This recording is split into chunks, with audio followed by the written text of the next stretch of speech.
Assalamualaikum warahmatullahi wabarakatuh. Hello everyone, welcome to our channel Institut Teknologi dan Kesehatan Aspirasi. And here is our first video. Today's video is about English. I am Romi and we are going to talk about simple present. Okay, in this first video, we are going to talk about simple present. Oh, I'm sorry. I will explain our lesson today in English and in Bahasa Indonesia. So, I will speak English first, and then I will speak in Bahasa Indonesia. Okay, simple present. Have you ever heard of simple present before? Sudah pernah dengar apa itu simple present? Yep, simple present is a tense that we use to talk about first, our daily activities. Second, it's about habitual action.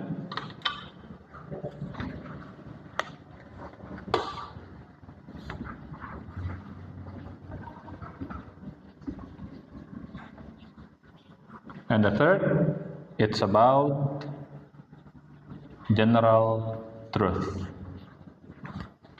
Oke, jadi simple present adalah salah satu tenses atau aturan kata dalam bahasa Inggris yang kita gunakan untuk menjelaskan pertama, daily activities atau aktivitas sehari-hari. Yang kedua, ada habitual action atau kebiasaan yang sering kita lakukan. Kemudian yang ketiga adalah general truth. What is general truth? General truth adalah kebenaran umum. Kebenaran umum itu merupakan sebuah informasi atau pengetahuan yang setiap orang pahami, yang setiap orang tahu. Ya, so general truth is a knowledge which is everyone understand and everyone know that it is. It is the way they do it, like that. Jadi, ya, general truth itu adalah kebenaran umum yang setiap orang tahu bahwa hal itu dilakukan seperti ini, hal itu sewajarnya terjadi begitu. For example, the sun rises from the east. Ya, matahari terbit dari timur. The sun doesn't rise from the west. Matahari tidak terbit dari barat. Nah, itu yang menjadi general truth. That's what we call general truth. Or you can say I have, or a human have two hands. Ya, jadi manusia itu memiliki dua tangan. That's what we call general truth. Okay. Next, we are going to talk about some formulas. If you need formula, ya, oke. Selanjutnya kita akan bahas tentang rumus dari simple present. Or maybe before we come to the formula, sebelum kita masuk ke rumus, we will talk about the components that is in simple present. Ya, the first we will talk about subject pronoun.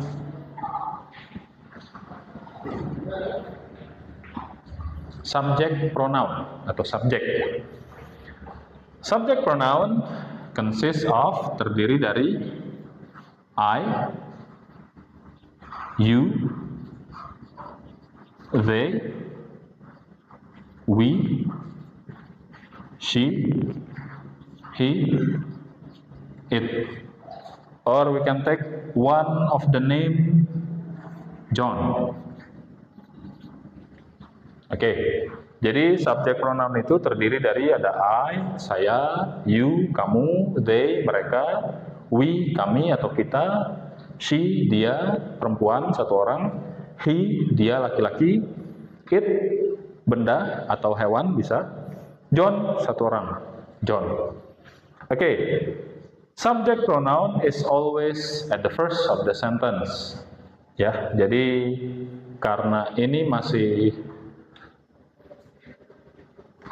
kita katakan masih permulaan, or it's the first, it's the basic.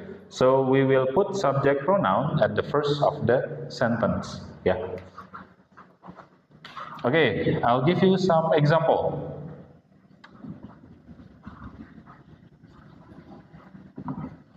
Example. I go to school. I go to school. Yeah. When we make a sentence in simple present, the first is subject pronoun. It's a simple sentence. Subject pronoun, and then we will use verb 1. Verb 1, and you can put object after that. Here is subject. Yeah. I go to school. We will compare it. Ya, kita bandingkan. She goes to school. Ya, in positive sentence. She goes to school. Okay. She is subject, she-nya adalah subject. Goes to-nya verb 1, verb 1, that we add s or es. Ditambahkan s atau es with object. Ya. So what's the difference? Ya. Apa kira-kira perbedaannya? Oke. Subject, ya. Jadi penggunaan kata kerja pada simple present itu menggunakan dua bentuk. Ada yang verb 1, kata kerja bentuk pertama, atau verb 1 yang ditambahkan s atau es. How do we use it? Ya, bagaimana kita menggunakannya? Kapan kita menggunakan verb 1 atau verb 1 yang ditambahkan s or es? Oke. We have to look at the subject first. Ya, kita harus lihat subjeknya dulu. Oke, kita kembali ke sini, subject pronoun. Nah, pada subject pronoun, we will divide them by 2. Jadi kita bagi menjadi 2 ya. Oke. Di mana I, you, they, we ini menggunakan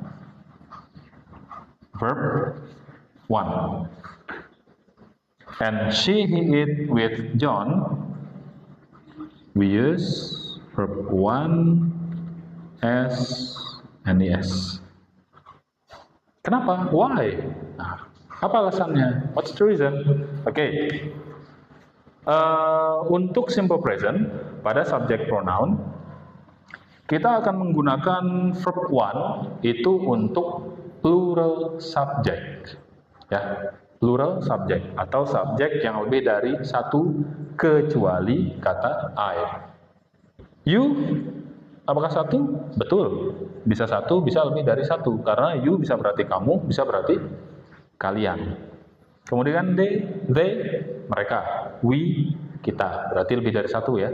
Nah, selanjutnya, verb 1 s or es is used by singular subject. Jadi ketika subjeknya satu atau single, we use verb 1 s or es. Contoh, she, dia perempuan, satu orang. He, dia laki-laki, satu orang. It, dia benda, satu.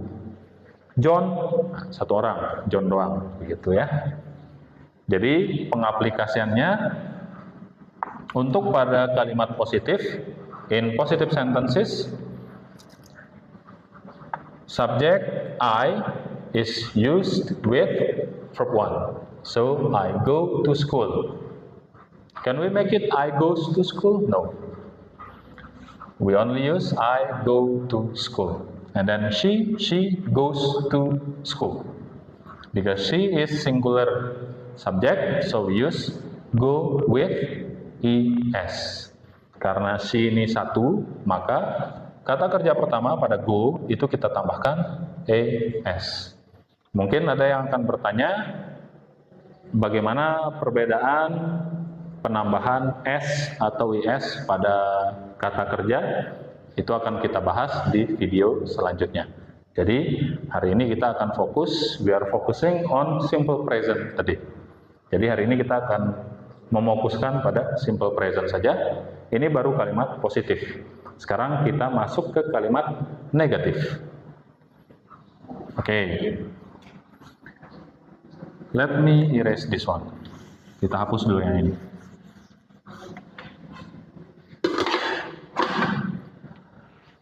I go to school. Who knows what's the negative form? Siapa yang paham? Negative formnya seperti apa? I do not go to school. Ya, betul. I do not go to school. That's correct. Do not bisa kalian persingkat menjadi don't. I don't go to school atau I do not go to school. Oke. Yang tadi she goes to school. Oke, what's the negative one? She does not go to school. She does not go to school. Oke. Does not bisa kita singkat menjadi doesn't. Ya, she doesn't go to school. Oke. So we have two kinds of auxiliaries here. Jadi di sini kita punya dua bentuk auxiliary, ada do dan does. Ya, apa bedanya do dan does? Nah, sama seperti verb 1 dengan verb 1s or es. Di mana verb 1 atau subjek yang menggunakan verb 1 ini menggunakan do. Sedangkan subjek yang menggunakan verb 1s or es ini menggunakan does. Oke, mungkin ada pertanyaan lagi. Pak, tadi kan ini pakai goes. Sir, it uses goes before. It used goes before.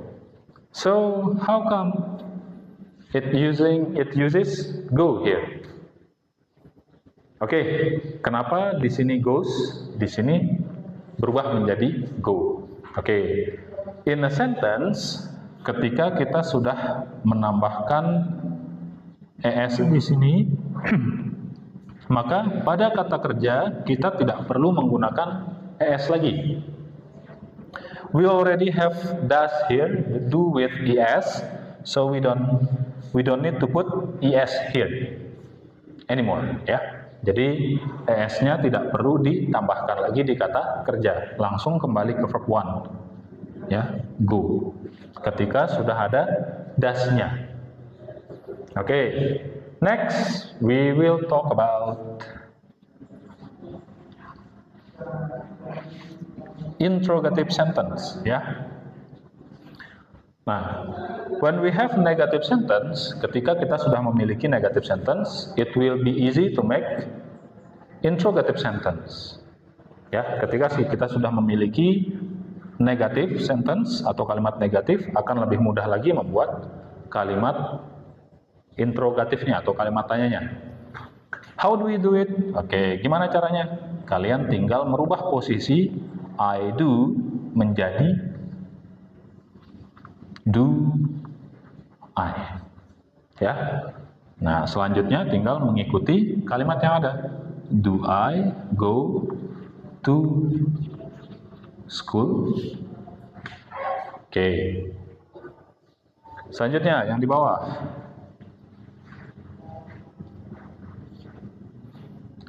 Di sini ada she does. Nah, tinggal kita balik. Does she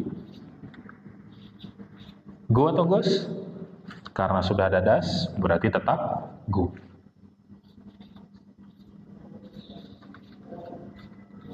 Yap.